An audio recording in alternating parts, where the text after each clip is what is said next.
Hello students. So இன்னைக்கு trigonometryல ஒரு identity prove பண்ற சம் தான் பார்க்க போறோம்.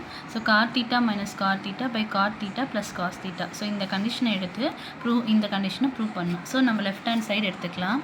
So left hand side வந்து cot theta minus cos theta by cot theta plus cos theta.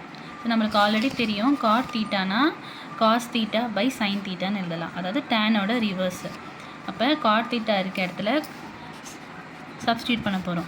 cot theta இருக்க இடத்துல cos theta by sin theta ன்னு substitute பண்றோம். பேலன்ஸ் இருக்க minus cos theta வை அப்படியே எழுதுறோம்.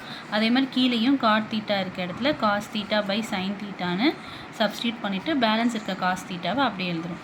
ஸோ மேலேயுமே cos காமனாக இருக்குது, இங்கேயும் cos காமனாக இருக்குது. ஸோ cos theta காமனாக இருக்க cos thetaவை வெளில எடுத்துக்கிறேன். ஸோ இப்போ பேலன்ஸ் வந்து இங்கே cos வெளில போயிடுச்சுன்னா அங்கே எது மேலே நான் 1 இருக்கிறதா அர்த்தம். So 1 by sin theta minus cos theta வெளில போடுறதுனால 1 பை இங்கேயும் அதே மாதிரி cos theta காமனாக எடுத்தோடனே பேலன்ஸ் இருக்கிறது 1 by sin theta ப்ளஸ் 1.